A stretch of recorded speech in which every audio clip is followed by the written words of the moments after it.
पूरी दुनिया को पता है वो आने वाले टाइमों में वो अमेरिका के बाद नंबर 2 पे आने वाले वो लोग हैं। उन्होंने ये बोला है वैसे। जी हाँ, और इंग्लैंड को वो काट चुके हुए हैं।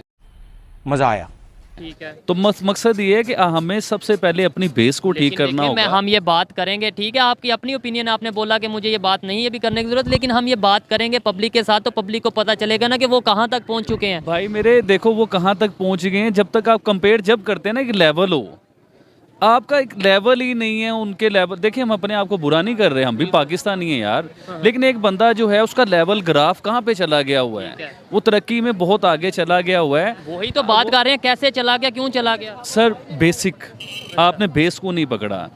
उनका सबसे पहले स्टडी, सबसे मेन चीज़, पहले इंटरव्यू में मैंने ये कहा था कि स्टडी जो है ना वो बहुत ज़रूरी है। उन्होंने अपनी स्टडी को बेहतर किया, अपने लोगों के लिए अपनी स्टडी को आसान किया है, उन्हें बहुत ज़्यादा एक्सपेंसिव नहीं किया। एक तो स्टडी हो गया जिससे इंसान बेहतर होता है। नंबर 2 ईमानदारी।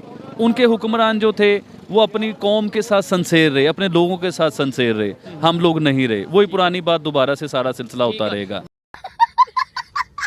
मैं तो सबसे पहले आपको ये कहूँगा कि आप गूगल को इस टाइम पे जो मॉनिटर कर रहा है वो इंडिया का लड़का है, ठीक है, जो CEO।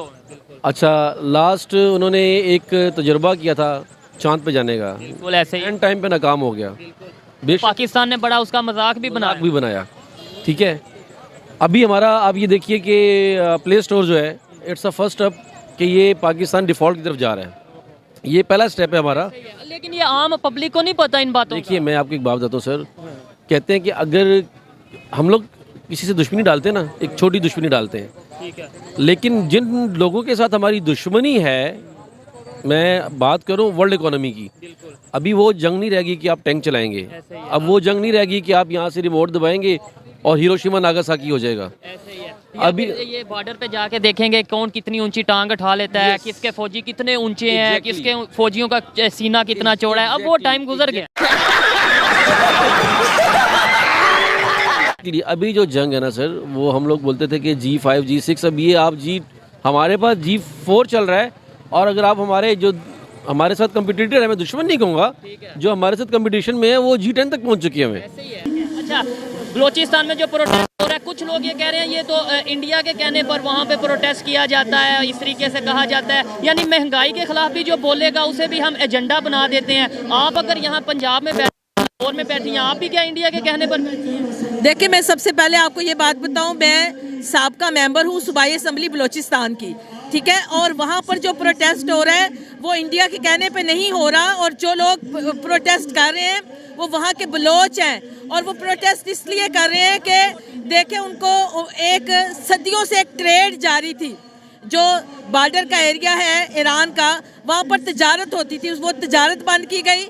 वहाँ के जो माहीगीर हैं उनका जरिया माश क्या, मछली पकड़ना, और उनकी मछलियों को जो वो पकड़ते थे वो बड़े बड़े ट्रालर आकर पकड़ रहे हैं, उनकी रोजी रोटी बल्कि समंदरी हयात को बर्बाद किया जा रहा है, उसको ख़त्म किया जा रहा है। चाइना वहाँ पे आके बिल्डिंग्स वगैरह बना रहे हैं और उनके एरिया को कैप्चर कर रहे हैं। जब आप किसी जगह की तरक्की चाहते हैं तो वहाँ के आम आदमी की भी तरक्की होनी चाहिए। वहाँ पे एक पैनाडोल नहीं मिलती अस्पतालों में, मैं खुद गवाह हूँ, आई विटनेस हूँ, वहाँ पे पैनाडोल नहीं मिलती, औरतें मर जाती हैं जचगी के वक्त, उनको अगर ऑपरेशन की ज़रूरत होती है तो उनको गवादर से 700 किलोमीटर दूर कराची लेके जाना पड़ता है, और रास्ते में उनकी मौत वाक़या हो जाती है। वहाँ के नौजवानों को उठाया जाता है, माएँ बिलक रही होती हैं, बहनें रो रही होती हैं, अगर वो नौजवान कोई जुर्म करते हैं तो उनको मुल्क की अदालतों में लाकर पेश किया जाए। ये कहाँ का इंसाफ है कि उनको उठाकर ले जाया जाए। इंडिया वो मोदी को मिल रहा है अमेरिकन प्राइम मिनिस्टर, तो वो इसलिए मिल रहा है क्योंकि इनकी पॉलिटिकल सिचुएशन ठीक है, बड़े अच्छे तरीके से वो अपनी इकानमी को, कंट्री को लेकर चल रहे हैं, तो हर चीज़ हर कोई उनकी बात पे अच्छे तरीके से रिएक्ट करता है। लेकिन दूसरी तरफ हमारे पाकिस्तान का देखा जाए, बिलावल बाहर जाके स्पीच कर रहा है, इंडियन कश्मीर का मुद्दा उठा रहा है, लेकिन मेन सीन ये है कि यहाँ पे वो तो खुद देखे कि अपने सिंध में क्या हालात है, उन्हें पता है, वो जो दूसरे IMF होगी या दूसरे कंट्री है, क्या उन्हें नहीं पता कि जहाँ से ये वोटर है, जहाँ से ये इसके वोटर है, वहाँ पे उनकी सिचुएशन बड़ी ख़राब है। इनका वही चीज़ एरिया, जिस एरिया में यहाँ ये इलेक्ट होते हैं, वहाँ से ये बहुत ज़्यादा स्ट्रॉन्ग नहीं है। तो मेन फिर कोई भी कंट्री इसे अच्छे तरीके से रिस्पॉन्स नहीं करेगा। तो दूसरी तरफ से देखा जाए मोदी को, तो मोदी तो छोड़ दें, उनके कोई क्या नाम है, वज़ीर आला को देखा जाए, किसी भी मुंबई में या दिल्ली में देखा जाए, तो बहुत ही ज़्यादा उनकी पॉलिटिकली सिचुएशन स्टेबल है। वो अगर मोदी के अलावा उनके वज़ीर आला भी चला जाता है ना किसी कंट्री में, तो वो बड़े अच्छे तरीके से अप्रिशिएट करते हैं उन्हें। यही नहीं, अभी और सुनिए। तो हमें हमारे ये तो क्या नाम है, बिलावल गया था, हमारे तो प्राइम मिनिस्टर गया, उसे अप्रिशिएट नहीं किया दूसरे कंट्री ने। मीडिया का वो प्रोपेगेंडा काफ़ी कमज़ोर रहा है इंडिया के मुकाबले में। इंडिया बहुत बेहतर तरीके से अपना बयानिया जो है वो दुनिया के सामने पेश करता आ रहा है और बहुत बेहतर तरीके से करता आया है हमेशा से, जिसकी वजह से आपकी बात को उस कदर अहमियत नहीं दी जा रही। जब आप इकोनॉमिक फोरम पे खड़े हैं और आपकी इकोनॉमी ही कोलैप्स कर रही है दुनिया के सामने, और दुनिया वहाँ पर जो काम करने आई थी उसके लिहाज से फिर आपको सीरियस लिया जाना इतना खास कोई मुमकिन नहीं था। तो अगर आप अपने क्लोजेस्ट दोस्तों के पास भी जाते हैं तो वो आपको कर्जा नहीं देते। आप इस टाइम पे वो आपको कहते हैं कि जाके आपको निजी बैंकों से कर्जा लेना पड़ेगा और सख्त शराइत पे लेना पड़ेगा। तो आपके साथ कोई इस टाइम पे चलने को तैयार नहीं है इस मामले में, कि आपकी जितनी ज़रूरत जो है ना, आप उतना स्ट्रांग होते हैं, उतना ही आपका पॉइंट ऑफ व्यू स्ट्रांग रहता है और उतना ही आप दुनिया को दिखा सकते हैं। सर, आप क्या कहेंगे जब इंडिया के प्राइम मिनिस्टर नरेंद्र मोदी जब किसी इंटरनेशनल फोरम पर या मीटिंग पर जाते हैं तो दूसरे मुल्कों के जो प्राइम मिनिस्टर हैं वो खुद आके उनसे मिलते हैं, उनकी बातें भी सुनते हैं और उन पर गौर व फिक्र भी करते हैं, लेकिन कोई हमारे सियासतदानों की बात पर कान भी नहीं धरता? देखें जी, जहाँ तक जिक्र है कश्मीर के मौक़िफ़ का मुस्तरद होने का, वो फर्स्ट टाइम नहीं है कि ये मुस्तरद हुआ हो। आपका जो मुतालबा है वो 48 के बाद से लेके अब तक 2023 तक जब हम बात कर रहे हैं, आज तक मुस्तरद होता रहा है। जिस तरह बिलावल भुट्टो साहब ने बात की, सेम यही बात इमरान खान साहब कर चुके हैं यूएन में 2019 में।